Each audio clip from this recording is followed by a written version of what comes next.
NASCAR on Fox and the Budweiser Shootout at Daytona International Speedway, brought to you by Budweiser. And from the Hollywood Hotel and the pre-race show, we are going to head upstairs. That's right. Throw out the record books because we're in uncharted territory. I can promise you that. All right, so Darrell has joined. Larry McReynolds and Mike Joy going to call the race as they always do for NASCAR on Fox. Mike, you ready to go?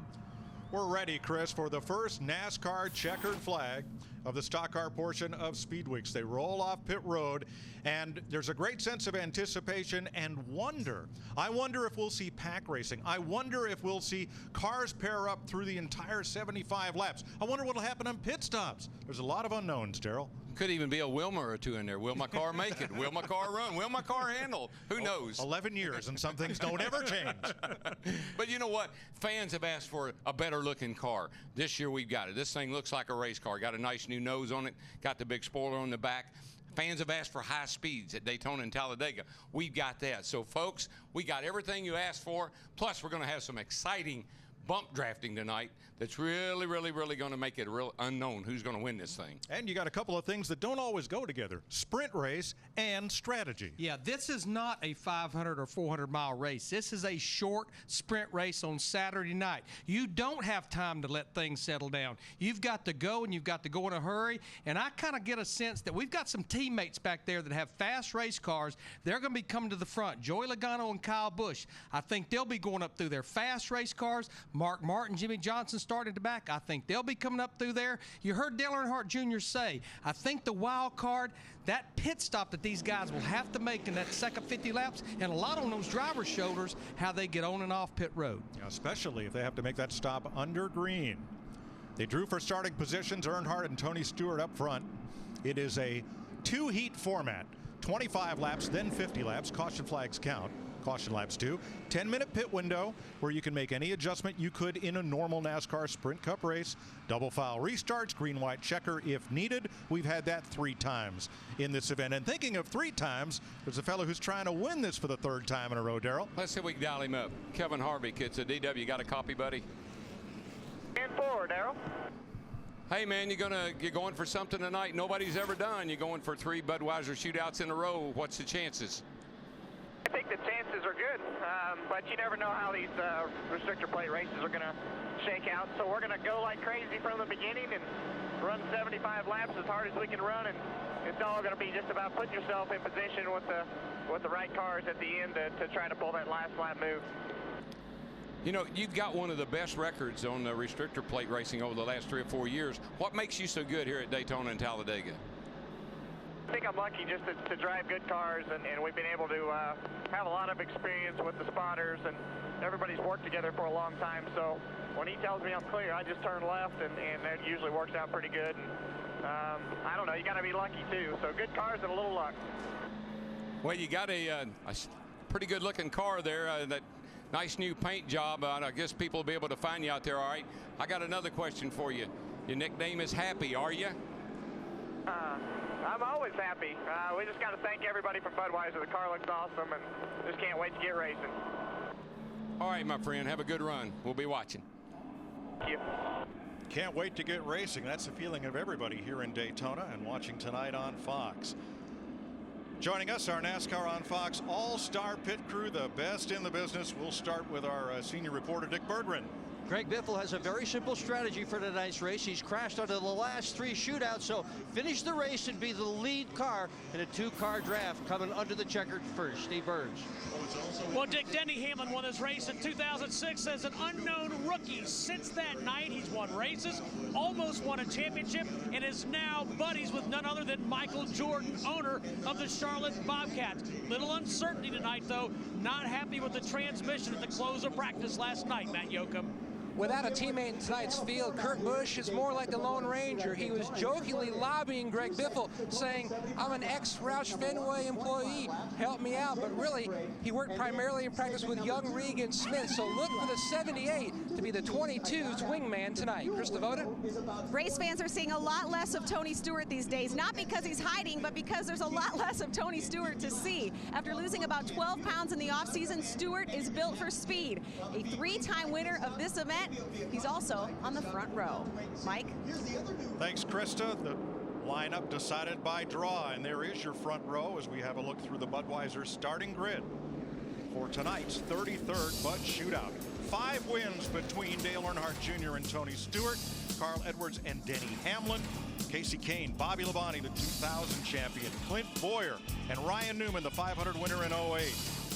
Derek Cope won it in 90, and Michael Waltrip, a 2-time 500 winner. Jeff Gordon, Greg Biffle, talent all the way through this lineup. The defending 500 champ McMurray, his teammate Montoya, Rookie of the Year Kevin Conway, and always formidable Jeff Burton.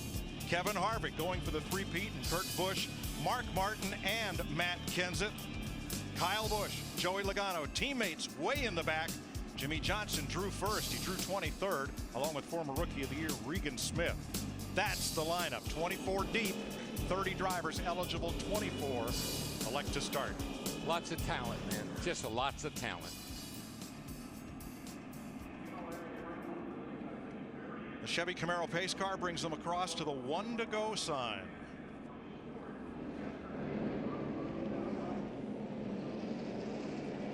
Tony Stewart carrying new colors. Mobile One joins Stewart-Haas Racing for this year. And Casey Kane in the Red Bull Toyota numbered 4, changed from 82 last year. Kurt Busch trades the deuce for the double deuce, and the Pennzoil Dodge for Roger Penske. Bobby Labonte moves over to the 47 team. Kroger and Reese Tow Power tonight.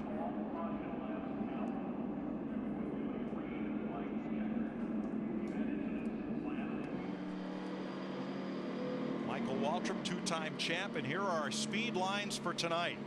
The 2-car tango. How far can you go before things get too hot under the hood when you're paired up? Pit stop, synchronicity. No catch can man. No problem. Who will make the adjustments? And surface tension. As we saw earlier today in the ARCA 200, Bobby Gerhart won the race because everybody had so much grip. They held the low groove and nobody could break out and pass. And things that you normally worry about down here, you know, like tires, that doesn't seem to be an issue. Fuel mileage, that seems to be an issue. Speed, that seems to be an issue. Lots of things to watch here tonight. Yeah, and I just think you mentioned that this place has so much grip with this new surface. I think all of these drivers, they feel like Superman with their race car. They're going to try to go places where maybe they shouldn't go at times. They're going to feel like Superman. They're going to look like Spider-Man when they get all hooked together. And if you're looking for Jeff Gordon, new colors on his car, AARP's Drive to End Hunger will sponsor Gordon most of this 2011 season. Up in the 31-degree banking of turn 3 for the 33rd Budweiser Shootout. In February 1979, Buddy Baker led 18 of the 20 laps, kept his foot to the floor, and bested a 9-car field to take home $50,000. And the second best that day, DW. Yes, sir. I followed him right. I just stayed right behind him. Thought it was a pretty good move. 2 rounds of practice, a lot of bump drafting, a lot of that 2-car tango. What are we going to see in this first 25 laps? We're about to find out as the pace car makes the hard left turn to pit road. And ladies and gentlemen, welcome to the 2011 NASCAR season. The flag, green flags, get ready to go in the air. Boogity, boogity, boogity. Let's go racing, boys.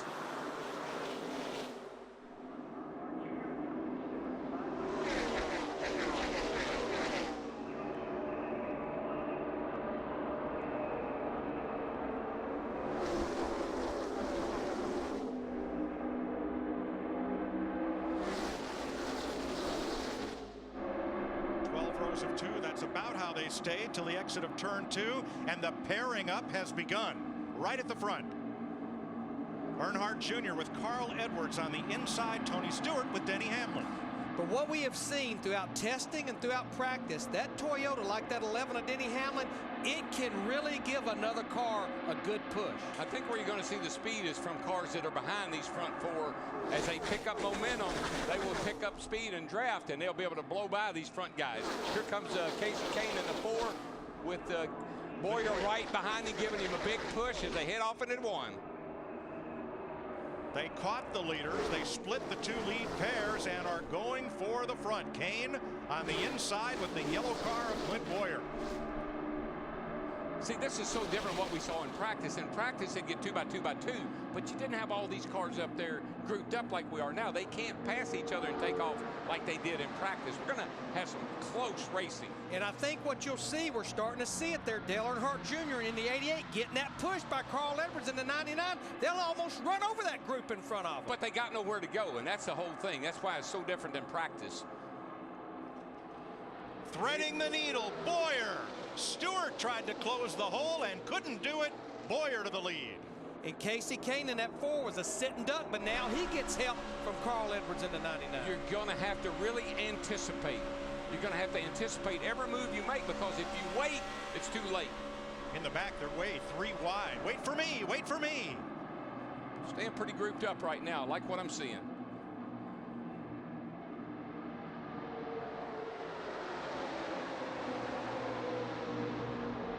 Boyer and Earnhardt out front. This is what these guys have been working on for 3 days down here testing. For yesterday, all during practice, 2-car breakaways. Get hooked up, leave the field behind, but I don't think you're going to be able to get too far ahead tonight.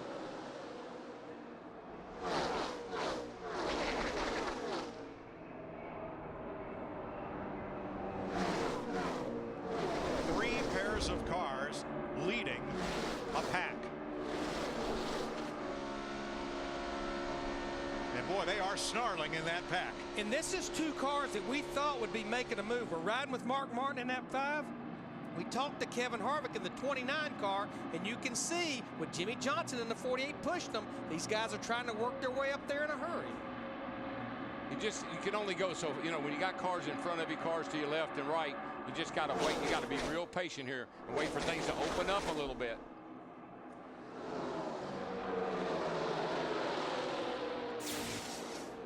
Watch number 97 in blue, Kevin Conway. Whoa, Kevin. Oh boy, he had a little too much help from Montoya right there. I think he was quite ready for that. Last year's Rookie of the Year. Conway. There's Jeff Gordon throttling up the outside. One of Conway's best finishes came right here last year in the July race.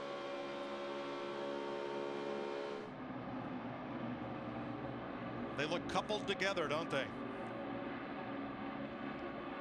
It's not the Chattanooga choo-choo, but it's close to it.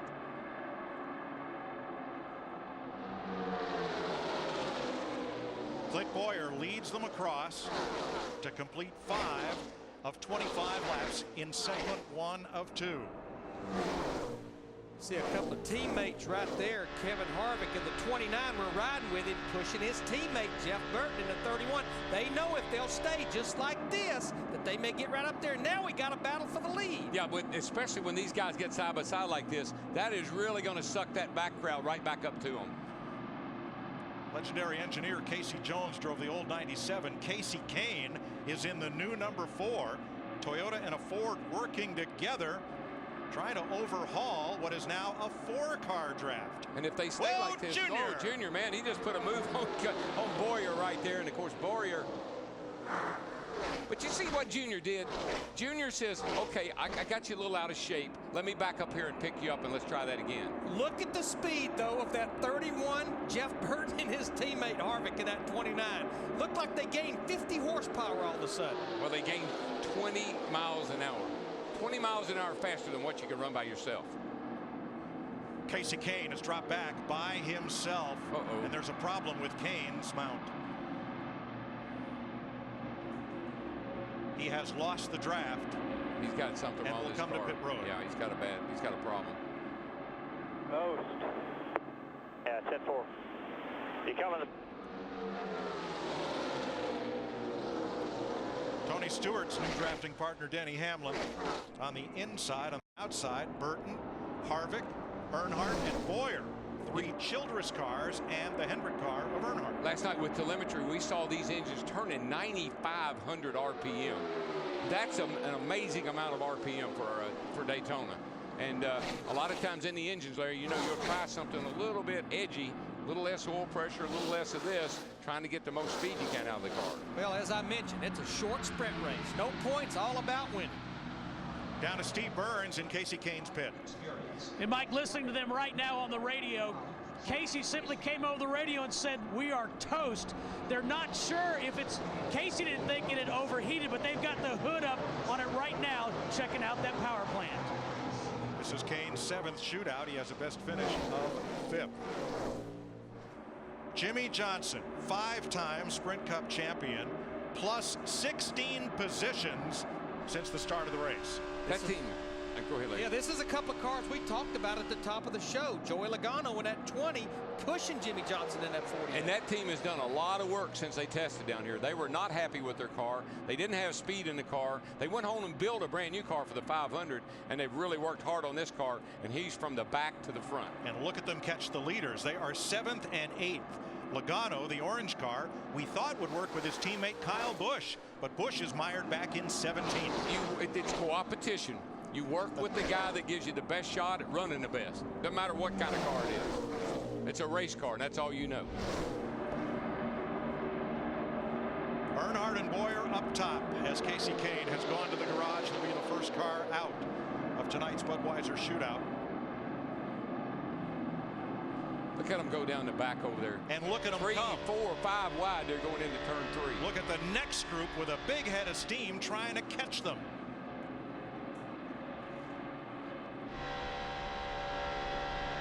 Greg Biffle on the bottom. That group was coming so fast it broke up. Yeah, they had to lift up out of the throttle. They were closing so fast, and they lost their momentum just a little bit.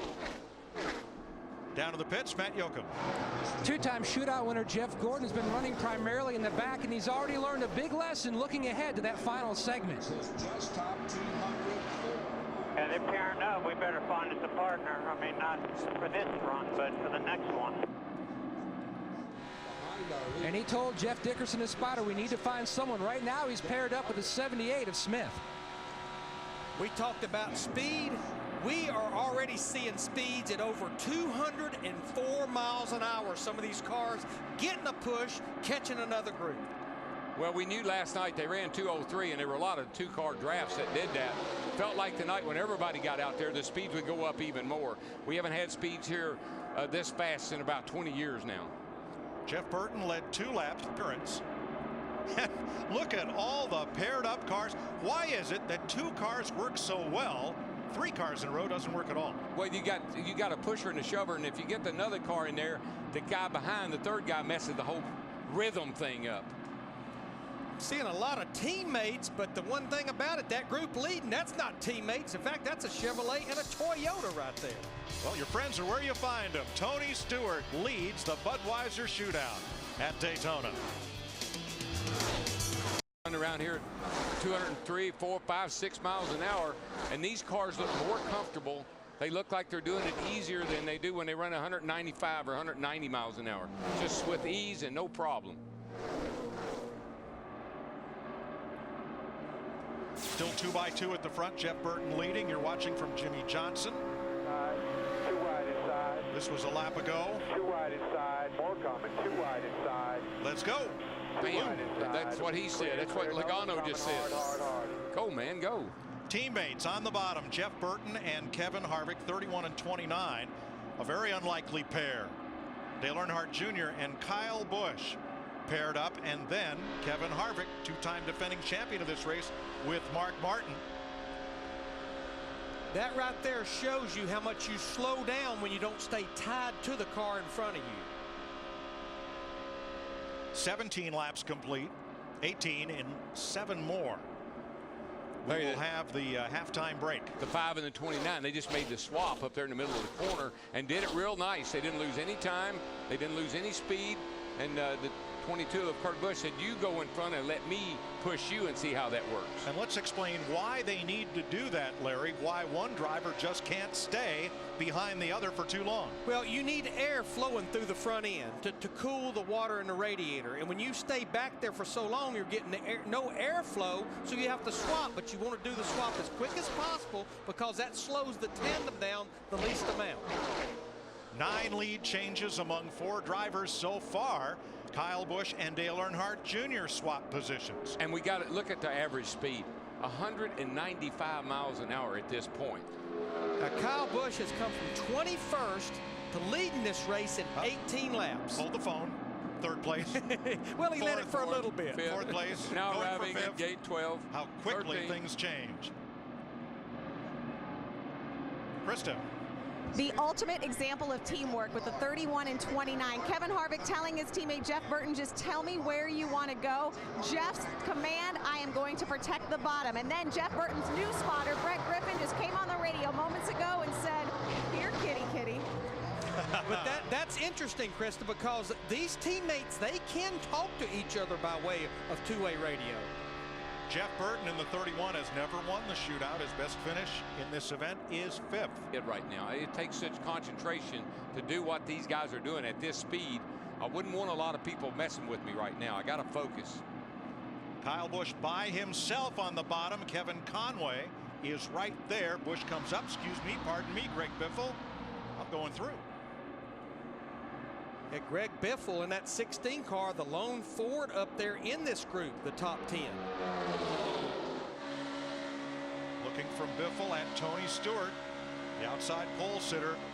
Michael Waltrip ripped off a lap over 2:06. So did Kyle Busch as they were catching groups of cars. And we saw that in practice, Mike. The Toyotas were super, super fast in race trim. The closing rate on the front group of cars is exceptional. It'll take your breath to watch how fast one pair of cars can catch a pair up ahead. By yourself, you run 184 miles an hour. Right now, we're running 205, 206. See, Jeff Gordon in that 24 car worked his way up toward the front, getting a push from Clint Boyer in a 33. It's almost like Clint had to back off, Mike, because his car was maybe getting a little too warm.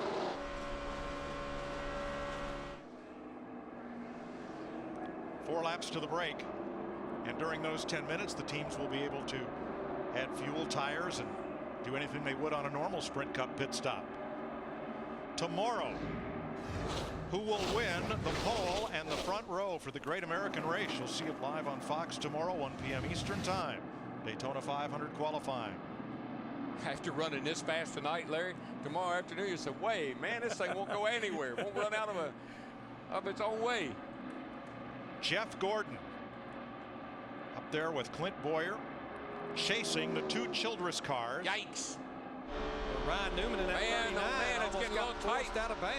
A little tight right there. Newman was really, really pushing the issue. Watch that double yellow line because NASCAR watches it closely. You're not allowed to advance your position beneath the yellow line. I believe Newman gave that back to Joey Logano because that was a borderline pass. But there's a pass for the lead. Kevin Harvick in that 29 giving his teammate Jeff Burton that push. And a good example of that closing rate as two pair of cars come up on the lead pair. Yeah, here's where the problem's going to be right here. You got a lap car down on the bottom there. Really going to bottle these guys up here for a second off turn 4. It's Derek Cope in the 64, the red and yellow car. Woo! I bet these guys will be glad to take a break. They've been holding their breath quite a bit here for the last several laps. That will happen in 2 laps. We've been caution-free so far. Only one car out of the race. That is Casey Kane. I got to believe that's the fastest 20 laps I've ever seen. 196 miles an hour average. And still, look, 2, 4, 6, 8, 10 cars in contention to lead the next lap. Joey Logano in that 20 pushing Jimmy Johnson in that 48 car on the bottom of the racetrack right against that double yellow line. And look, here comes Kenseth up the high side with his teammate at Roush Fenway Racing, Carl Edwards in the 99. And really what you're trying to do right now is figure out where do I need to be and who do I need pushing me to win this thing when it comes down to the end of the day. But I have been thoroughly impressed, and this could go away near the end of this race. Those two Richard Childress cars, Jeff Burton and Kevin Harvick, how much they've worked together in these first 24 laps. And whatever NASCAR rule change they made so you couldn't stay tucked up under each other very long, I don't think it's working too good because that 29 has been glued to the back of that 31 for about 10 laps now. You're watching 4 Chevrolets and 2 Toyotas on the point as they battle for the lead, and in one more lap we will get the halftime break. Dale Jr. said in pre-race, I want to try to get to the front before the end of the 25 laps so I have a good restart spot for the final 50. He's done it, but can he stay there? Here they come to lap 25. This would be the final lap scored. It's Burton and Harvick scooting out front, Junior by himself, and then Matt Kenseth.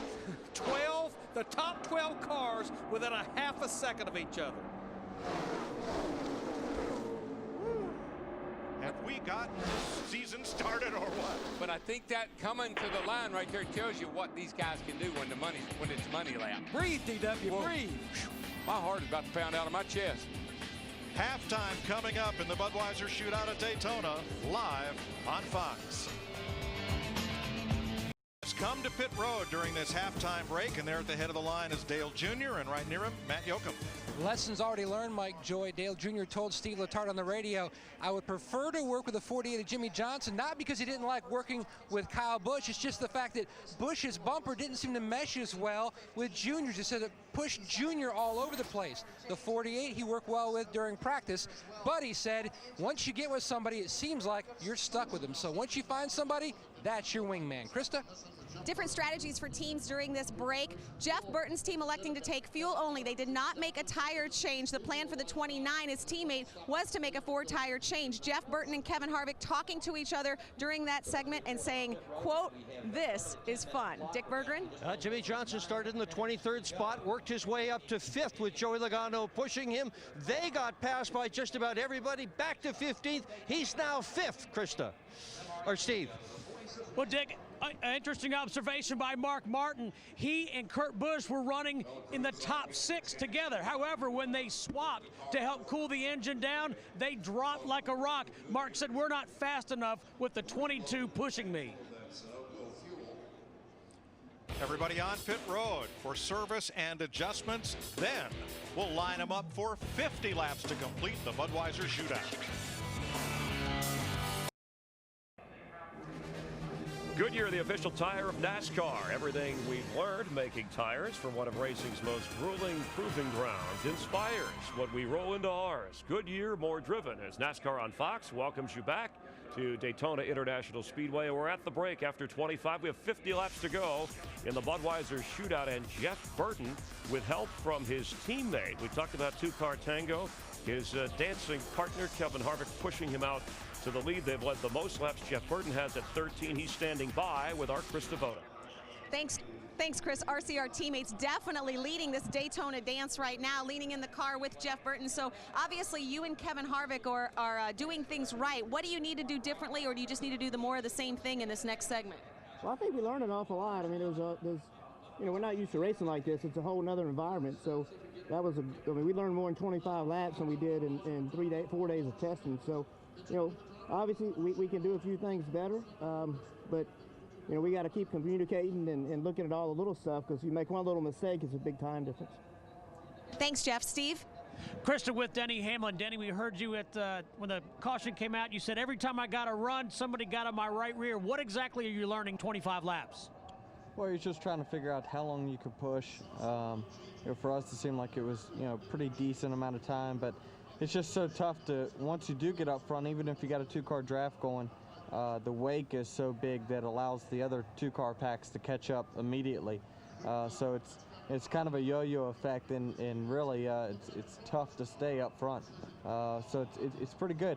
What's tricky is when you get a big run going and you got two-car packs that are side by side, someone's got to go somewhere, so that's where it gets kind of dicey.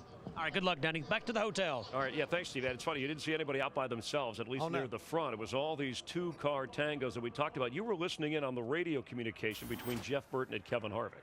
And the thing is so interesting. We saw this during testing down in January, Chris, and you had to get hooked up. Your teammate was so important if you could work with him. And right now we're seeing the 31 and the 29 pull this thing off.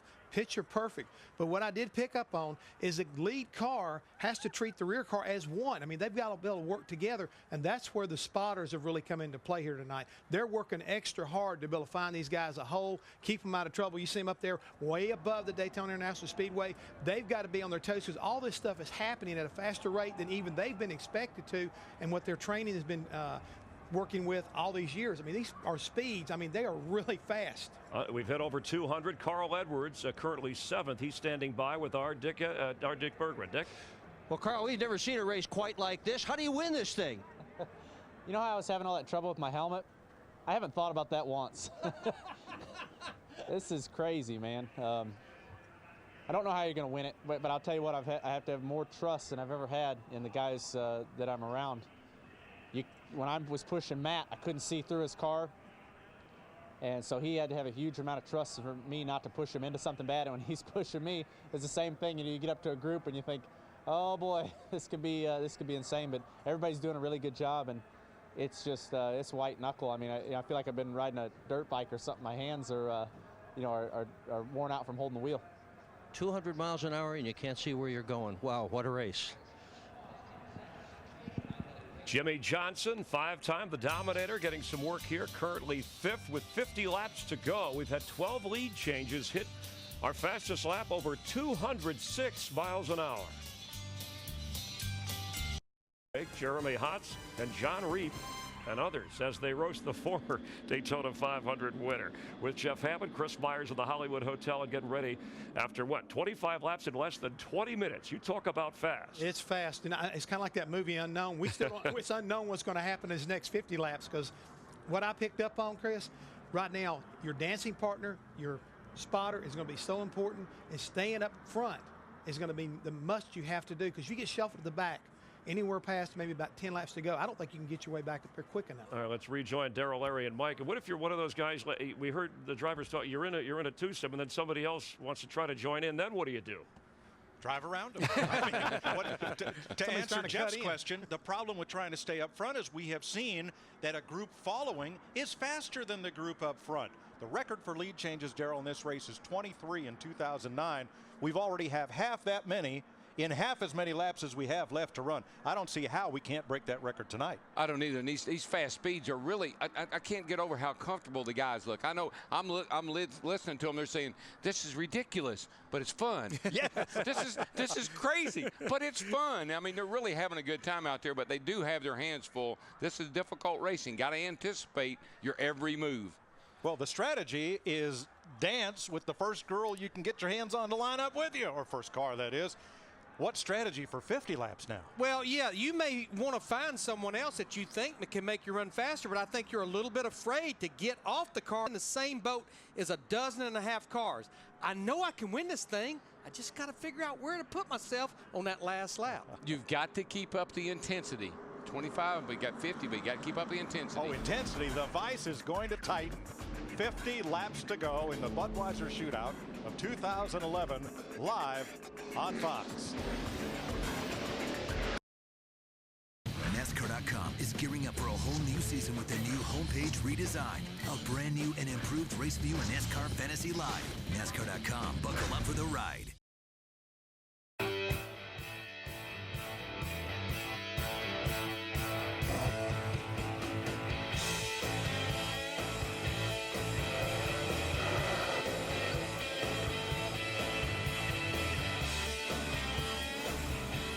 Five laps down, 50 to go in the Budweiser Shootout of 2011. Digger on duty, because here they come. Here's your Budweiser race summary. Jeff Burton led 13 laps, and he led at the end of the first segment, one of 5 leaders, 12 lead changes, average speed. Look at that average speed, 196.5 miles an hour. Saw a tweet from Lance Armstrong about an hour ago. He was just settling in to watch the Bud Shootout. Glad to have him and you with us tonight on Fox. Pace car ready to pull to the left, and we'll turn them loose for 50 laps. Jeff Burton, Kevin Harvick up front. Dale Earnhardt Jr., Matt Kenseth, Jimmy Johnson the top 5. Logano, Edwards, Kyle Busch, Gordon and Boyer the top 10. Green flag.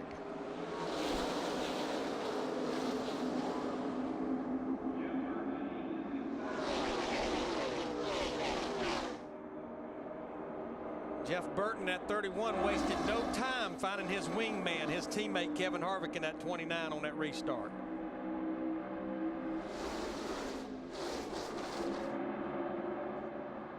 On the high side, Kenseth with Logano, then Kyle Busch. Everybody pretty tightly packed. Now Tony Stewart spent a bit of time sitting there on pit road doing what, Krista?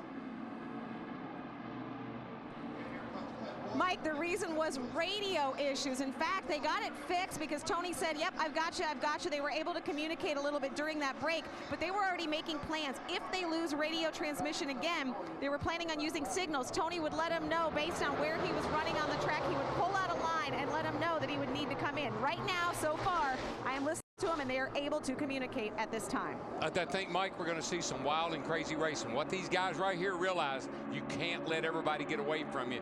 This is a wilder start than the first start was.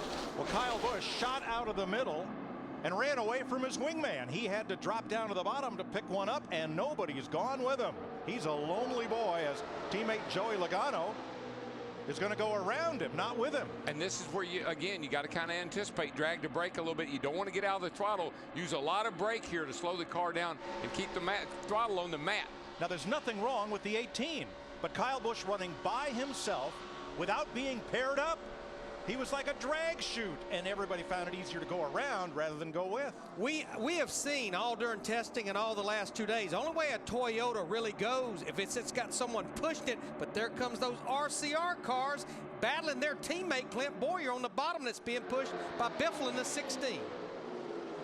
I asked Harvick, I said, what makes you so good here? He said, always have a fast car. He's got a fast car. He and his teammate, Burton. The mayor. Oh, trouble. Junior's in the wall. Montoya. Joey Logano. Logano gets hit. Edwards in the infield. And more. I just saw that coming, Mike. It was a much wilder start than what even the first start was. I think these guys got a little too confident, a little too comfortable. Regan Smith, left of your screen, involved. First caution flag of the night on track. We do count the competition caution at lap 25, and there is Kevin Conway driving one of Joe Nemechek's cars. His night is done.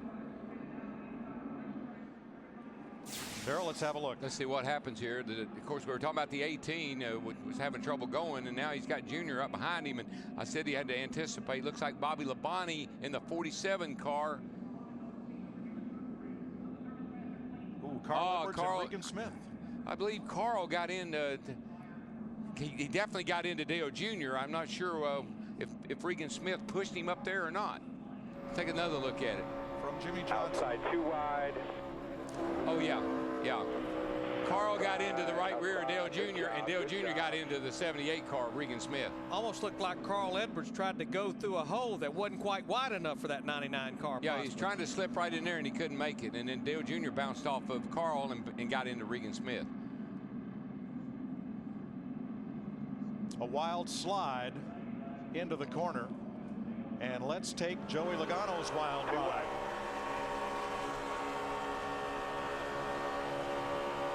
Still inside two.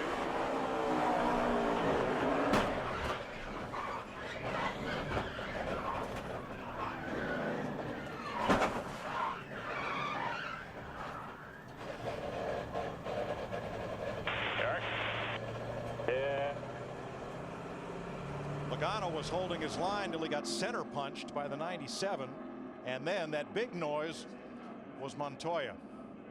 Did a smart thing though. He let go of the steering wheel, because if you hang on to that steering wheel very long, it can break your wrist. Krista? Teammates at 29 and 31, both in just for a splash of fuel. Tire change on Jimmy Johnson. Fuel for Mark Martin. Tires for Clint Boyer. But as far as those cars getting fuel, whether you took tires or not, Steve, this should get them possibly to the end. Still going to be close, though. It is Larry Mack. Scott Wood, the gas man. He's a veteran gas man, making sure he gets as much gas in as he can. Denny Hamlin is going to get 4 tires. They're also going to clean the grill. Crew Chief Mike Ford saying, take your time. Speed isn't of the essence right now. Let's get it right.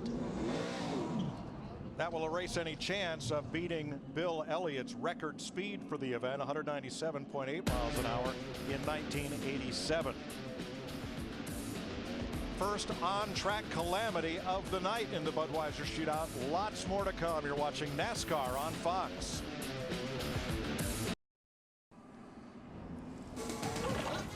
The Budweiser Shootout on Fox is sponsored by Pizza Hut and the new Big Dipper Pizza, only $12 and only at your Pizza Hut.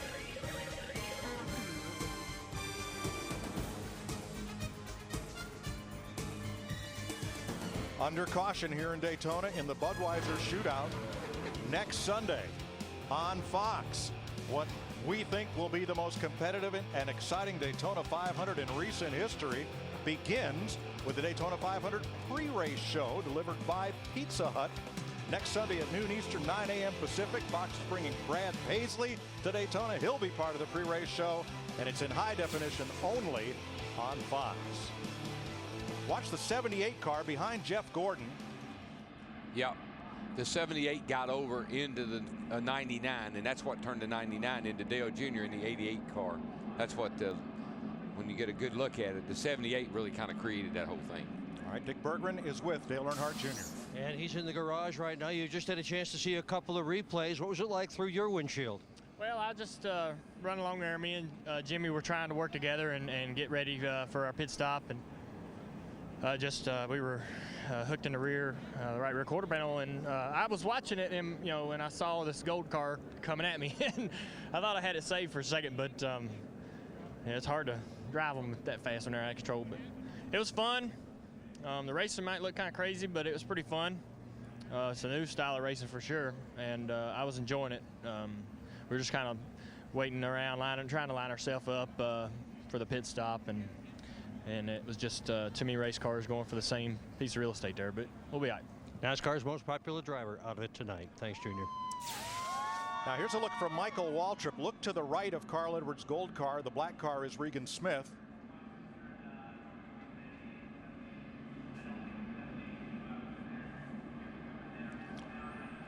Yeah, this looks like that Regan got into Carl first, and that's what kind of started that whole thing. But like Dale Jr. said, all going for the same spot. Came across and just wasn't quite clear. It is a game of inches here in Daytona.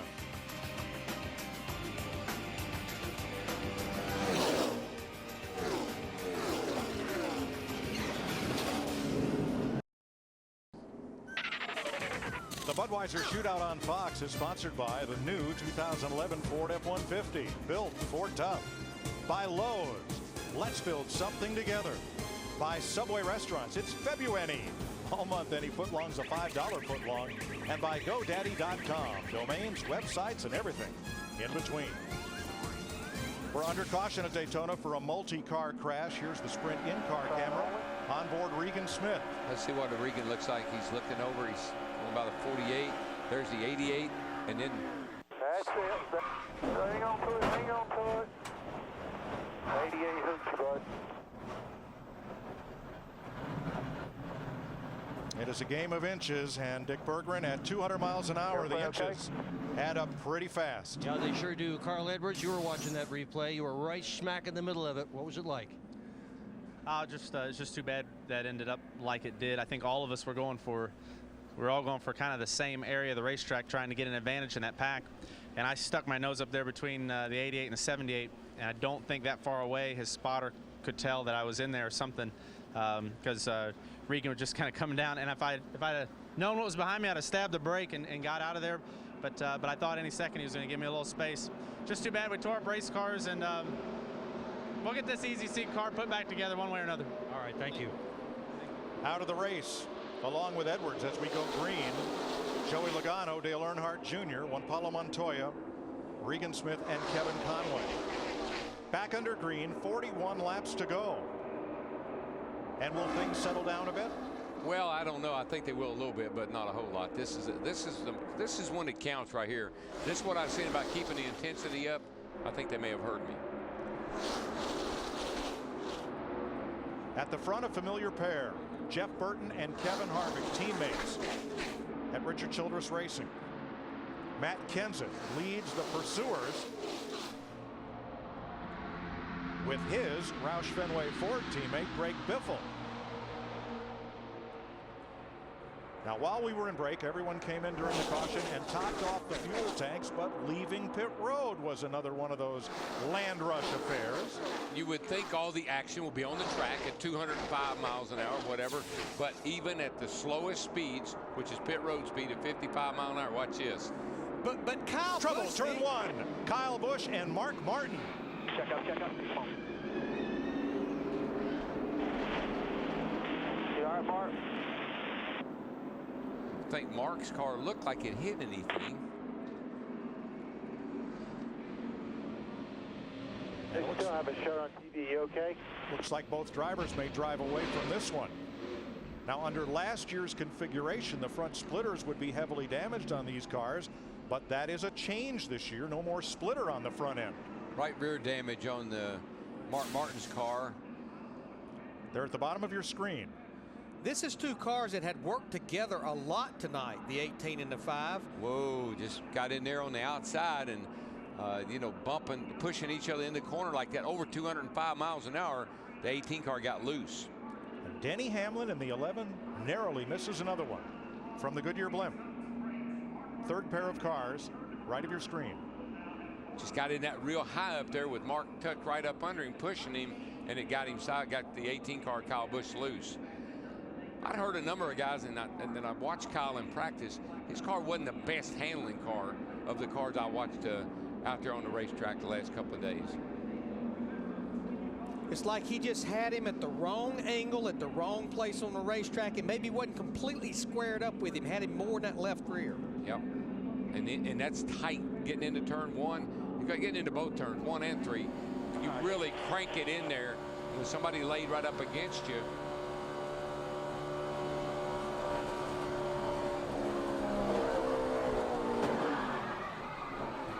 Pretty heavy contact.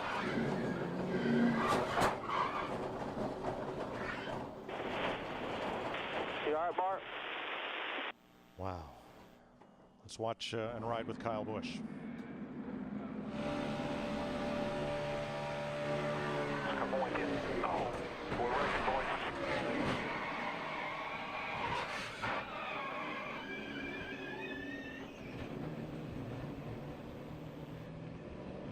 Both cars have made it back to pit road. Here's a look from Jimmy Johnson. Outside. In front of you, smoke, smoke, smoke. That was nice. Tell you what, not only was it a close call for Jimmy Johnson, another close call for Denny Hamlin at 11. Yeah, but what were all the sparks flying out from under Hamlin's car as he tried to drive through it? Oh, from getting down on the flat. Yeah, that's it. Probably the skirts on the side were dragging on the racetrack. Matt? Cosmetic damage on the 18. The crush panel was damaged on the left rear. To Steve. And Denny Hamlin comes down pit road, and was it a narrow miss after all? Well, Denny thinks he ran over something. He said to make sure to check the valence, also locked up his brakes and flat spotted all 4 tires. By the way, Mark Martin said the front end of his car is killed. He said, I just turned him around. I don't know what happened. We've been doing that all night. Steve, I would agree with Hamlin's assessment. There were sparks up ahead. Something came off a car ahead of him, and it looked like Denny rolled over it, and more sparks. Kyle Busch around off the front bumper of Mark Martin. We'll be back to Daytona after this. Times for Jeff Burton, who is back in the lead. His Richard Childress Racing teammate Kevin Harvick right there with him. And Kevin Harvick going for what would be an unprecedented 3rd straight win here in the Budweiser Shootout, getting ready to go green. Let's rejoin Darrell, Larry, and Mike. Thanks, Chris. Jeff Burton has led 6 times for 20 laps, most of all drivers. No one else has led more than 4. Mark Martin has taken his car behind the wall, where he joins Logano, Earnhardt, Montoya, Edwards, Smith, Conway, and Kane. So we get set to restart with 16 cars on track and 37 laps to go. Yeah, our field is dwindling away. We've got 2 Roush Fenway cars pushing the 2 Richard Childress cars. Let's see if Burton can get back down in front of his teammate. He's done that in the last 2 restarts, gets right down in front of Kevin Harvick. Whoa, up the outside. Here comes Kyle. All the way to the front. He hung back and got a slingshot restart. Shades of Richard Petty, and look at this. He goes to the lead, but he has no help. Can he stay there? Yeah, that was simply because he got started a little earlier than the other group. Well, he kind of late, and everything he did was legal. He went around on the outside, on the right-hand side, and you can do that. But look at this group right here. Jeff Gordon in that 24, Clint Boyer in the 33 pushed him. He'll take the lead now. Look at Kyle Busch, who has no friends.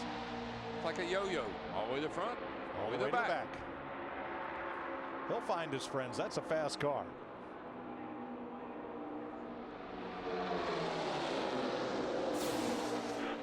riding with Kyle Busch. You see how far he hangs back. Now he's way on the gas before everybody else. 64 up top. Here comes the slingshot. And everybody gave him room. Yeah, he didn't even catch the pack to well past the green flag. I can't believe it. Nobody tried to move up. And get a hold of that ride. I think he might have come past him too fast for anybody to hook on to him. The fact that that outside lane was open like that was pretty amazing. Jeff Gordon comes to the front. He's up there in the high lane with the 33 of Clint Boyer. Matt? Mike, under caution, Jeff Gordon said to Alan Gustafson, I just figured it out. This is like playing chess on the edge of a cliff with the wind blowing 50-mile-an-hour gust. Alan said, and we know who will do well in that situation, playing chess with 50-mile-an-hour gusts. And Jeff says, well, we'll have to wait and see on that one. New pairing of driver and crew chief. Jeff Gordon with Alan Gustafson, part of the Hendrick swap for 2011. Well, I don't know what he was doing, but he just dropped anchor, whatever it was. That Childress pair up front is going to be tough. A 31 car and the 29 right behind him is a good combination. To Dick Berggren with Mark Martin. And Mark, you've run more of these races than anybody else at today's field. Is this the wildest shootout you've been in? I was having a blast. I got to apologize. I turned Kyle around. I have no idea why or how that happened. Kurt and I ran the whole 25 laps hooked together, and everything was perfect. And Kyle and I got hooked. I got hooked on him, and everything was good. And we went into turn one, and his back end just started coming around. And I don't know if we needed wait till the tires get hotter. Maybe they were a little cold. I'm not sure. I can't figure out why that happened, because it was just a non-issue. Before that, we were able to run, and wasn't even a sweat. So I don't know. I hate it. We were doing good, man. I was having a good time. If the veterans don't know, imagine what the youngsters are thinking out there. Well, they'll have a chance to talk it over as Kyle Busch just pulled into the garage. That was Mark Martin's 23rd Bud Shootout, tying Bill Elliott for the most all time. Tell you what, guys, we're seeing a couple new players up there at the front. We're seeing Kurt Busch in that 22 car getting a push by Jamie McMurray in that one, the winner from the Daytona 500 last year.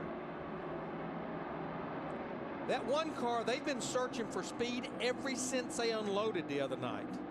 But Kurt Busch he's really, really good on these restrictor plate races. He's had some really great runs. He pushed Ryan Newman to the win here a couple of years ago, and he always is right up there in the front. Yeah, he has a double handful almost of second place finishes here at Daytona, but has never won a race here. That's the double deuce, the 22 of Kurt Busch. It just appears to pass those two Childress cars, you're going to have the perfect two cars hooked together. Well, we'll see if a 22 and a 1 can pass a 31 and a 29.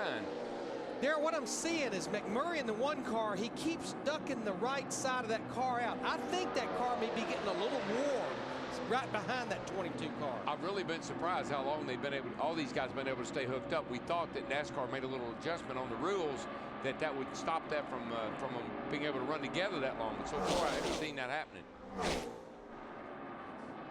Jeff Burton comes around to lead his 26th lap. In the offseason, Burton had a cameo in the Fox movie Change of Plans. Wonder what his plan is for these final 30 laps. He's wondering what is his teammates' plan. Kevin Harvick, is he going to be content just to keep riding there? And there goes some of those two Hendrick cars. Jeff Gordon in the 24 and Jimmy Johnson in the 48. And they said, okay, boys, y'all caught us. Let's go. Let's see if we can pass these guys. My fault there. That actually Greg Biffle in the 16 car pushing Jimmy Johnson.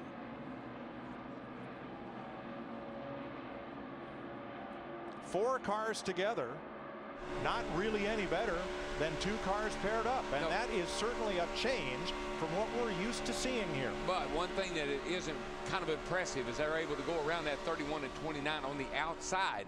Haven't seen a lot of outside passes.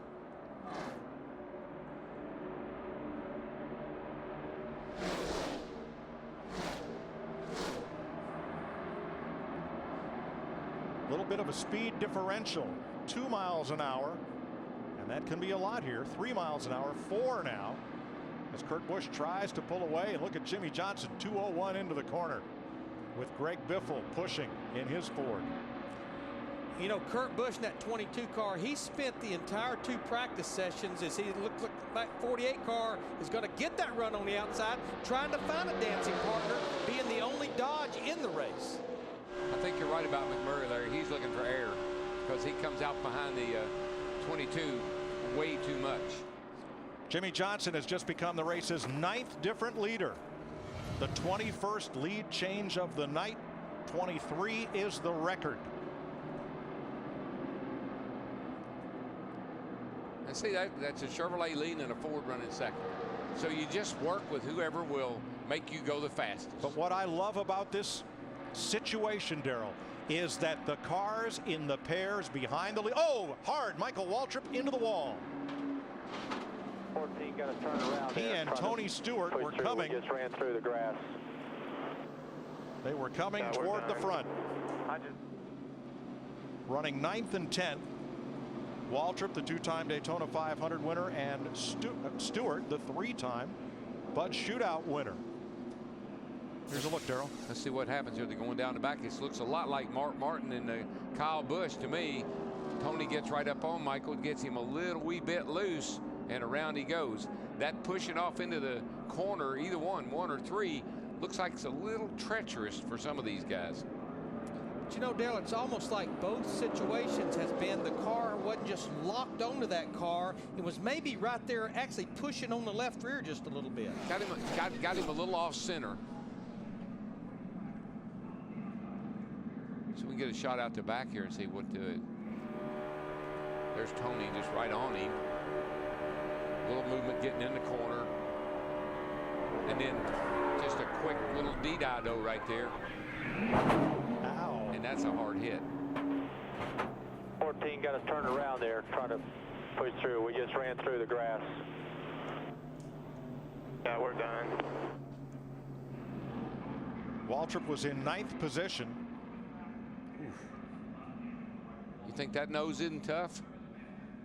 That's a blade, isn't it? That thing is kicking up some earth. And you know, the old splitter that was on the front of these cars last year, that is still attached to the bottom of that new nose. They just cut it down and fit it underneath this new nose. It's permanent. Can't adjust it like you could last year, but it's the old splitter. Now, on the last caution flag, a lot of drivers stopped for fuel, not because they couldn't make the 50 laps, but wondering if we have several green-white checkers to finish this off, how many of those could they make? And now Bobby Labonte's on pit road, and Matt Kenseth. Here's Dick Berggren. With Kyle Busch, who crashed out after a push from behind from the number 5, Mark Martin. Mark said that, and we're going to see it on the replay here, Kyle. Mark said he didn't do anything different than he'd been doing all night long, and he didn't understand why what he had done turned your car. Can you explain it? No, I can't either, because I didn't do anything different either. You know, it's just there's plenty of film tonight for the highlight reels, that's for sure. That's about basically what we're filling up is Sports Center tonight. So it's a bummer deal. You know, it's just the way that we've got a product out there right now with this bump drafting deal and pushing 2-car lockup deal. But I just hate it for these guys. You know, we wanted to come out here with a bang on. Well, I guess we did come out of here with a bang, but we wanted to come out of here with some good results this week. And unfortunately, this isn't the way to start it. But I'll tell you what's going to be more interesting footage is driving back to the garage area. Go back to my in-car camera with that, because it was a maze back there. I had no idea where I was going. Wow, crazy night, Kyle Busch. And a great sense of humor from a fellow who won more than 20 races last year across NASCAR's top 3 divisions. What I saw when the 18 was headed off into turn 1, he was way higher than what you normally would enter that corner. And it's probably a little dirty when you get up that close on corner entry. And I think with Mark laid up behind him and Kyle that wide getting into the corner, it just was enough to get that right rear and basically the loose stuff and around the car wheel. Well, you can bet that all of these teams will have plenty of time to look at the footage between now and Thursday's duel at Daytona, the Gatorade Duel, to set the field for the 500, and next Sunday's Daytona 500 on Fox. Tonight's aerial coverage provided by Goodyear, the official tire of NASCAR. Everything we've learned making tires for one of racing's most grueling proving grounds inspires what we roll into yours. Goodyear, more driven.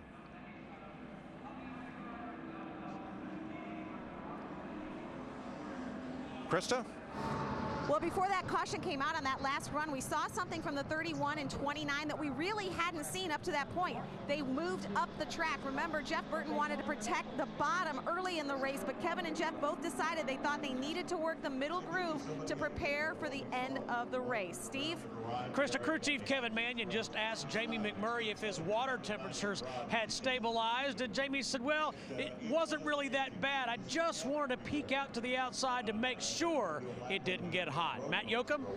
And Jeff Dickerson, Jeff Gordon's spotter, stressed to Gordon that he needed to drag the brake more. What happened when Gordon in the 33 of Boyer faded earlier? The 17 pulled up alongside the left rear of Boyer and stalled them out because he wasn't dragging the brake enough. He started to lose Boyer. That's why they faded to the back. Look for Gordon to drag the brake more this next section. 25 laps to go. Jimmy Johnson, Greg Biffle, Jeff Burton, Kevin Harvick, Jeff Gordon up front.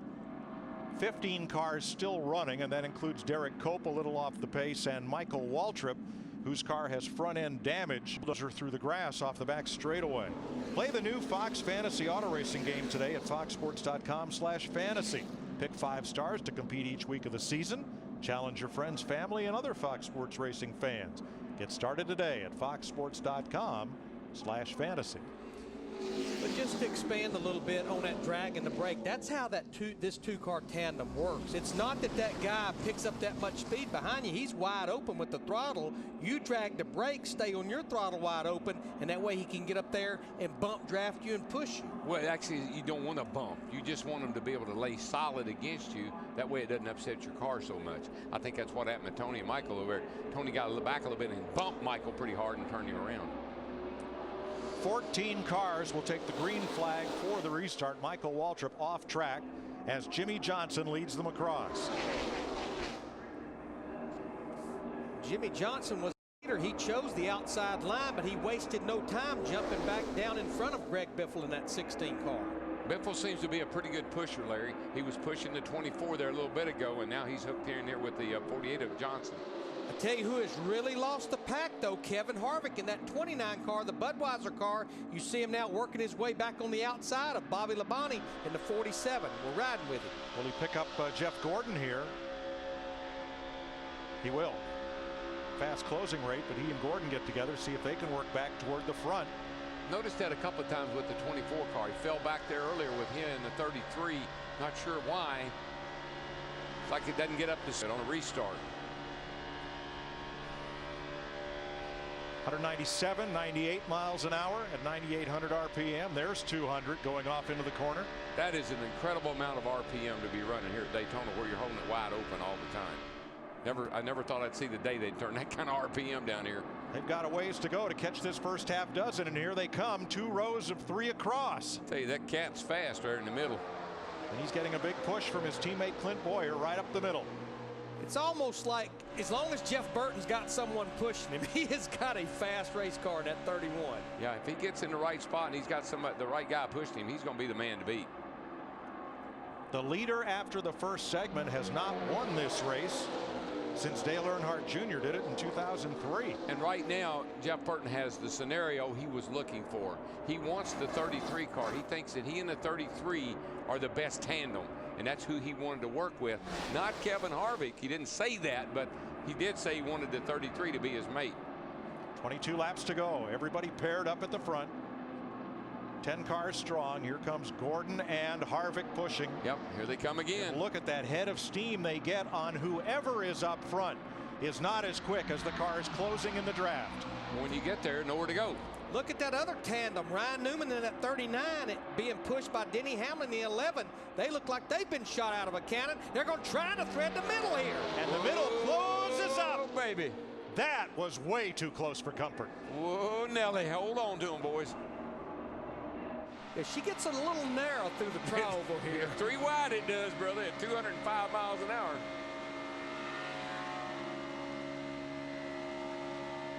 Even at these high speeds, this is still better racing than sitting there running around the bottom nose to tail. We're seeing passing, and we're seeing guys putting on a pretty good show here. And 3 wide anytime they want on this brand new racing surface that has such tremendous grip. when they get the cars going so slow with a small restrictor plate, you can't really race anybody. All you can do is just kind of follow people. We see that you can do a lot of racing with this combination. But next Sunday on Fox, can we keep this up for 500 miles? I would say they'll try. I know one thing. These drivers will be worn out at the end of 500 miles. They're going to be tired tonight, but they'll be worn out next Sunday. It's not so physically demanding, it's mentally draining to be able to sit here and run this fast, this close together. Might have a little headache tomorrow. Looks like Jeff Burton in that 31 car being pushed by Clint Boyer. He's going to go back to his earlier strategy. He's going to try to protect the bottom and stay against that double yellow line.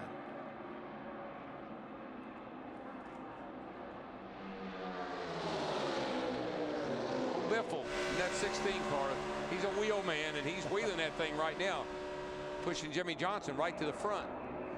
Johnson back to the lead, and if he holds it all the way around to start finish, we will tie the record for lead changes in the shootout. Krista?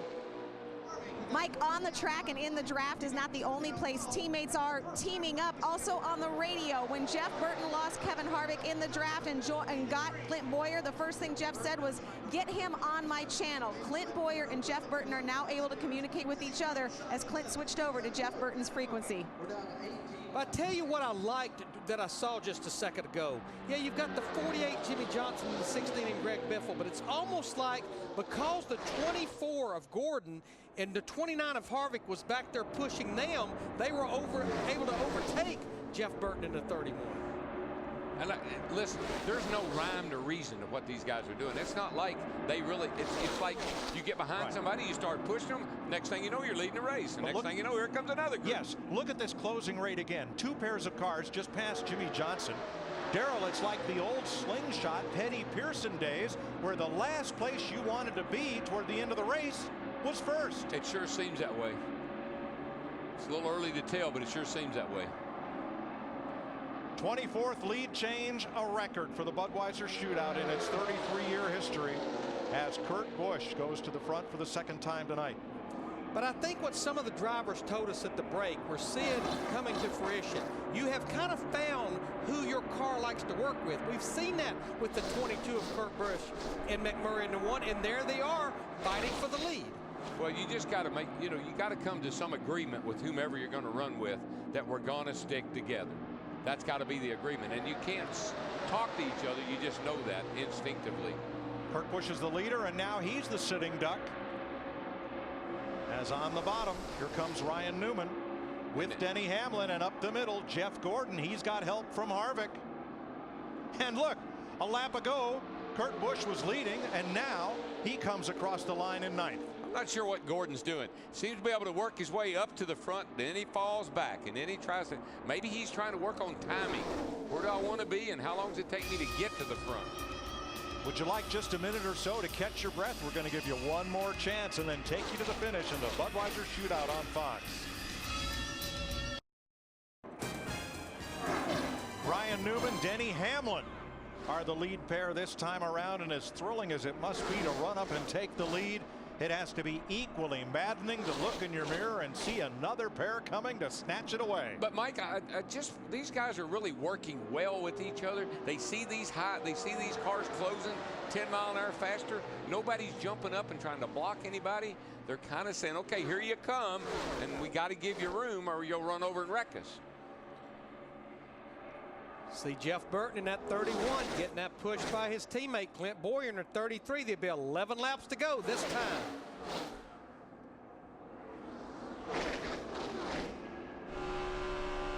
Riding with Jimmy Johnson, 5th place car. Just going to stick his nose out the right when he needs to cool off. He will not pass you. 10 to go, I think. Kevin Harvick in 8th place, pushing Jeff Gordon. And that was Jeff Gordon's spotter, Jeff Dickerson, telling Jeff Gordon what Kevin Harvick is doing. He's just trying to cool it down a little bit. Well, if you think about Talladega, what did the 29 do to pass Jamie McMurray? Saw him do it in practice. Timed it where he could dive out right at the start-finish line. I honestly believe that's what the 24 and the 29 have got planned, timing it to be there at the right time to be in front. Pat? Mike, earlier in the race, Jeff Gordon was hitting his rev limiter and then becoming disengaged with his wingman. The similar situation now for Harvick. What they're doing, Harvick will all of a sudden jump on his radio and say, check up, check up, check up. His spotter will then tap Gordon's spotter on the shoulder. Gordon will then trail brake, so that way they don't become disengaged. That's a new term you wouldn't have heard on the racetrack at Daytona or Talladega. They became disengaged. But I think it goes back to co-opetition. That does. Just please don't disengage me. Ryan Newman on point. The Rocket at one time in his career was winning the pole every 4 times. Once every 4 times they had qualifying. Denny Hamlin, the runner-up for the Sprint Cup last year, locked on to Newman. Here comes Kurt Busch and McMurray right in their tire tracks. Once these cars get into the banking, they're real stable. You can really push, and it doesn't seem to move the car around much. Where they're really the hardest to drive is right here where you see right now. Going down these straightaways, the cars want to move around, wobble around a little bit more. And here comes Harvick with Jeff Gordon. They've worked their way up to 5th and 6th. 9 laps to go, 8 at the stripe. 12 cars on the lead lap to settle it. You know, a group that's kind of fell back a little bit as we've got 8 laps to go is Jeff Burton in that 31 with his teammate Clint Boyer in 33. They're about the 4th duo that's back there. You see them right there just going off into turn 1. Now Burton had led 32 laps tonight, but he's in danger of being out of contention as we have 7.5 to go. Oh, remember, you can close at 10 miles an hour faster than the guys in front of you. It doesn't take long to make up a few hundred feet. And I think a lot's going to happen in these last 7.5 laps. Probably a lot of lead changes. But as I watch Ryan Newman in that 39 lead it, the luck he has had at restrictor plate racetracks since he joined Stewart-Haas has been unbelievable. It's been terrible. 25 Daytona 500s have had less lead changes than we've seen tonight. And right now it's all strategy.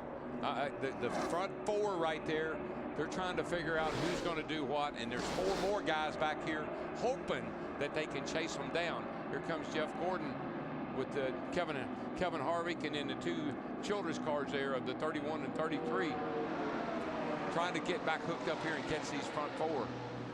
6.5 laps to go. That is enough time. But look at these front 4. They're all bottom fishers. They're hugging that yellow line at the bottom of the racetrack all the way through the corners, trying to keep that second group from closing. Boy, Jeff Burton dove out behind Kevin Harvick and almost lost that thing. Daryl, it's almost like for a few more laps, Kurt Busch in his 22 and Jamie McMurray in the 1 may be content just to ride there. Watch this. Watch the 31. The fast cat there. Man, he swerved out, and when he did, he got a little tap from the back. That was almost a big one. He was trying to pull the slingshot and almost got punted. And just remember, that replay doesn't do justice. That was well over 200 miles an hour right there. It's a 4-car breakaway. Newman, Hamlin, Busch, McMurray, Chevy, Toyota, Dodge, and Chevrolet. This front 4 here seems to be maybe pulling away from Jeff Gordon and Kevin Harvick back here this next 6. Well, I think as long as they stay that way for a few more laps, they would be able to fight it out amongst themselves. It sure looks like they're gapping that next group. It's the first time tonight that a multi-car draft has pulled away from any pair. And these pair back there, they keep mixing it up, and that's just going to let that front 4 just pull away even more. Steve. Just heard Jamie McMurray's strategy. He told his spotter, Lauren Renier, he said, you tell Kurt Busch's guy, backstretch, last lap, it's go time. I like it. 4 laps to go as Ryan Newman leads them across. I think the question is, can this 6-car group back here chase that front 4 down? I just don't think it's going to happen. They gapped them too far. No, because they keep mixing it up. They were 3 wide last time they came by the start-finish line. Well, I think they were trying to decide who was the faster so they could get lined up a little bit better, because they were not going anywhere. Jimmy Johnson now has gotten in the lead, the group head of that group back there. They may be closing a little bit. But they are 2 seconds behind the front 4. And that's a lot to make up in 3.5 laps. How about McMurray? I mean, there he is sitting there, Daytona 500 winner from last year, wrecked his car in practice earlier today, and here he sits. Not too sure, he might not be in a pretty good spot here to win this thing. But Darrell, what I keep seeing with Denny Hamlin in 11 and McMurray in the one that we're riding with, they have to keep tucking that right side out to let it breathe. Yeah, I mean, they've been like this forever. And we were concerned that these guys couldn't run over 3 or 4 laps. And they're pulling away. It's now 2.2 seconds back to the 5th place car. Yeah, they're a good 1/10 to 2/10 faster than this group, but you can see how this group keeps mixing it up.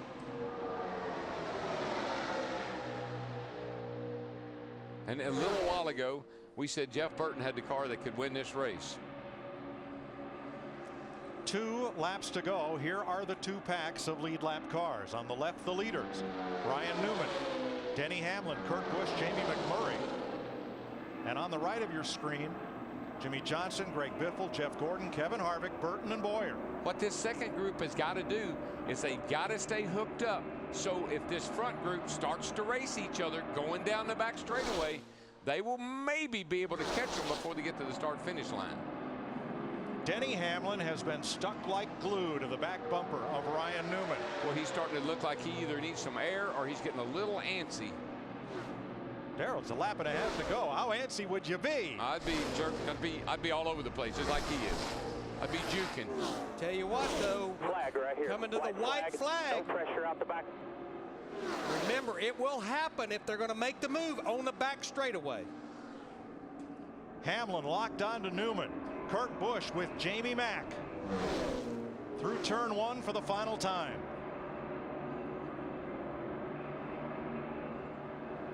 Here we go. He's in your tire tracks. When you go, he's pushing. Now it's go time. There we go. They're looking. They're looking. Can't make it. Can't make it happen. Newman, the runner-up in 2005. Can't make it happen. Has about 2,000 feet to the finish line to win the Bud Shootout for the first time. Hamlin low, Busch up high. Here they come, 3 wide to the stripe, and the winner is 3 wide. Probably Kurt Busch, because Denny Hamlin went below the yellow line. Yeah, that was definitely, he advanced his position by being out of bounds. There's no question on that one. It is legal for Newman to run him down to the line, and Hamlin probably had one of 2 choices: go below the line or wreck Ryan Newman. Who will go to victory lane? That is the question NASCAR officials will decide for us. From the Goodyear blimp, let's have a look at the run to the checkered flag.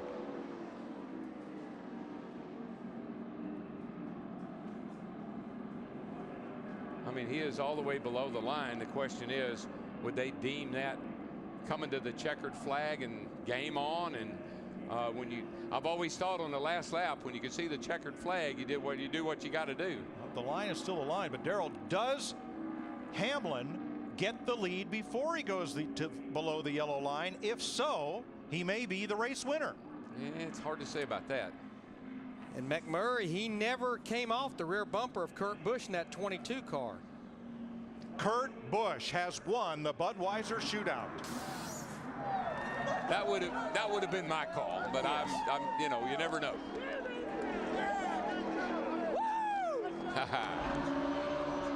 Pretty good shootout win in his 8th start. We said earlier he's never won Daytona. Now he has. He has never won a restrictor plate race of any kind. Pretty good way to start a new relationship with a new car number, new paint job, and a winning attitude.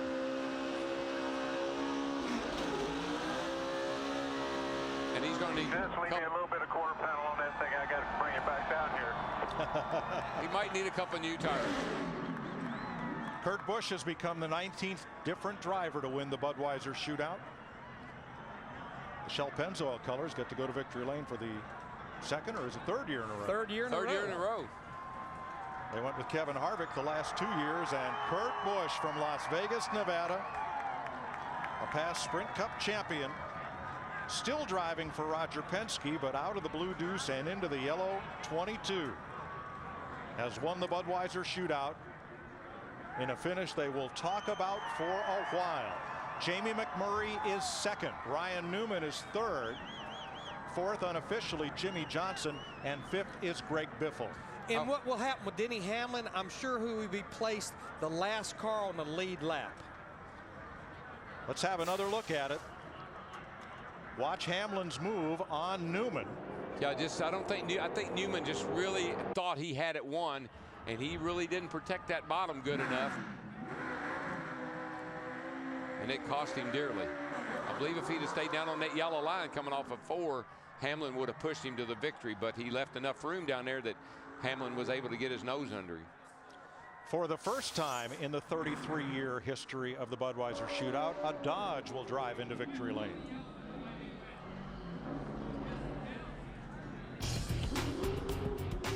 A lot of two-car tango, a little bit of controversy right at the finish. Yeah, we're back. It's Daytona.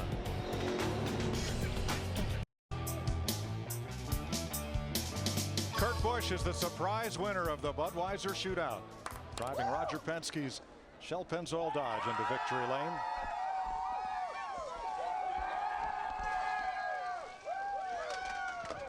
His first restrictor plate win of any kind, Daytona or Talladega, and Matt Yoakum's there to greet him. New paint scheme, new number, and new real estate. Thank you, my friend. For Kurt Busch, victory lane at Daytona. What does this mean? Oh, this is unbelievable. I mean, to experience victory lane here, no matter what the race is, it's very special. And I just got to thank my motor department, Jamie McMurray. I mean, those guys, they stuck with us. He had an unbelievable amount of power to push us and kept us in the mix. And when you have a friend like that in this two-car draft, that's what it takes. It's an unbelievable experience to try to manage the cars in front, the car behind, and this whole new game of Daytona. So I just got to thank Shell and Pennzoil for believing in us, coming over to Penske, believing in me. I mean, it's a great way to start off with an awesome relationship, and to have this Dodge pull into victory lane. We know we're outnumbered by the competition, but to have my teammate in McMurray today, I think that's what it's going to be. I'm going to call it teammate of the day, and McMurray was my man. All right, he started the night out as a Lone Ranger. He found a wingman and then found victory lane. Steve? Matt, with Denny Hamlin. Denny, tell us about the end of the race and the decisions you had to make. Yeah, you got to. I mean, you know, that yellow line's there to protect us and the fans and the stand safety, and you know, I just chose to take the safer route. You know, a win in a shootout's not worth sending the 39 through the grandstands. And for me, this fast is what we're running. If I get into his left rear, that car will go airborne. So for me, it's just it was a tough position. I probably should have went high just to avoid that whole thing. But just I was faced with a decision, and obviously I didn't want to have contact with the 39. Thank you, Denny. Denny, are the two-car tandems an acceptable way? Here's a look at it as they came to the line. Hamlin has position on the 39 of Ryan Newman, but not enough racetrack to complete the pass inbounds, and ends up at the tail end of the lead lap. So, Darrell, did Ryan Newman hold the lead too long? Are we back to where the leader's a sitting duck on the last lap at Daytona? I think it's the same thing that happened to Jamie McMurray at Talladega last year. He was convinced they were going to go around him on the outside. I think he moved up just that little bit to try to make them go high, go around him. When he did, the 11 chose to go underneath him. Looked to me like the 11 could have forced him up. They were side by side and avoided going below that yellow line, but he chose not to. But I got to tell you, this was exciting. Yes. It was intriguing. It was interesting. I can't wait for 500 miles of this stuff. Almost 3 times the amount, but pretty impressed that even though one's a Dodge and one's a Chevrolet, that they had a plan. Roughly 5 laps to go, and they stuck to it. Kurt Busch in that one car. And as you said, Mike, Kurt gets his first win at a restrictor plate racetrack. Yeah, great win for Kurt, and the only Dodge in this field. There'll be 4 of them entered in the Daytona 500, qualifying tomorrow in the Great American Race. A week from tomorrow right here on Fox. And Chris, well, we've got the first checkered flag of the season, and we're off and running, and can't wait for next Sunday. Yeah, smitten with speed and yes. a lot of wrecks. And they talked about Jamie McMurray, last year's Daytona 500 winner, led just 2 laps. That was the fewest of any winner. Kurt Busch only led 3 laps tonight, and he's a guy who's finished in the Daytona 500 second 3 times in his career. What do we see tonight, Jeff, with a longer race, obviously, strategy-wise, that we'll see play out a week from Sunday? These guys better be going to the gym between now and next week, because they're going to have to get their workout done, because this is going to be a tough 500-mile race. You saw how hard they had to work all night long to keep their cars up toward the front, and this is what we're going to be seeing, I think, all during this 500 miles. You can't rest test it all. These drivers are going to be put to the maximum test, the speeds that we're seeing, having to think, having to try to think. I mean, every move that they're making around these racetracks today, you can't ride. I mean, it's going to be wild. And the irony, Kurt Busch in 2008, Ryan Newman was his teammate. Right. He pushed Newman across for a Daytona 500 win, and the guy who pushed tonight, and you heard Kurt talk about it, was Jamie McMurray, not teammates, and he is standing by with our Dick Berggren. Well, Jamie McMurray, first in last year's Daytona 500, second tonight. How different is this track from last year? Well, the racing's a lot different. It's I hope it was exciting to watch because it's so much different than what we've had before. But I had a really good time tonight. I was happy for Johnny Morris is here from Bass Pro Shops, and obviously McDonald's and Liftmaster first race with us. So that was a great way to perform for them. I wish I could have pushed a Chevrolet to the front. Kurt and I are really good friends, though, away from the racetrack. We live just a block or so from each other. And once Juan got wrecked, I came on the radio and I told Lauren, my spotter, I was like, listen, I said, Matt Kenseth or Kurt Busch will be the next two most loyal guys out here to me. So it just worked out that I got behind Kurt, and I don't think he had a very fast car, but we put ourselves in the right position right there at the end to win it for him. So I'm really happy for him. Congratulations, job well done. Thank you. Well, we heard the phrase, we knew that would happen. So is there anything you could have or would have done differently in that closing lap? Well, I knew I was a sitting duck, and I wish it would have been just a 2-car battle instead of a 4-car battle, but that's selfish of me. So I want to thank Wix, first of all, for the opportunity and coming here to sponsor us for this race, and everybody from Chevrolet and everybody else. But I didn't know what to expect other than the fact that I knew it was going to happen off of 4, and I didn't know if he was going to go high or low, and I didn't know which way, if I was going the right way, pointed in the right direction, the 22 and the 1 were going to go. So it's a unique race, and I'm glad we got back to the finish line in the way we did. That's probably the least scratched car we've ever had at a super speedway in my history at Stewart Haas Racing. So he's taking a positive out of this tonight.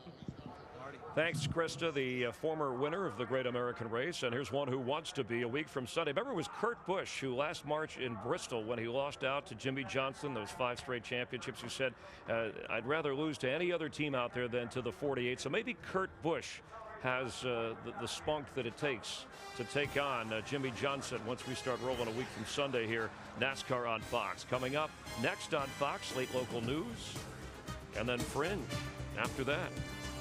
Tomorrow, don't forget, our front row will be set. The pole tonight, by the way, Dale Earnhardt Jr. last year, he finished second in the Daytona 500. And then a week from tomorrow, the start time, noon Eastern, the pre-race program delivered by Pizza Hut. A lot of fun for you there as we get you ready for the Daytona 500, the running of the Great American Race. And tonight, it was exciting with a record number of lead changes, 28 total. And Dale Earnhardt Jr. got wrecked out early, said it may look crazy, but it was fun out there, and called it a new style of racing, that's for sure. He definitely is, but he did say he had fun. That's what's more important than anything else. Jeff Burton led the most laps at 32, but in the end, it was Kurt Busch winning the 33rd running of the Budweiser Shootouts. For Darrell, Larry, and Mike, Steve, Krista, Matt, Dick, Jeff Hammond, I'm Chris Myers. This was a Barry Landis production, directed by Artie Kempner. We hope you joined us Sunday here from Daytona, and a week from Sunday for the Great American Race.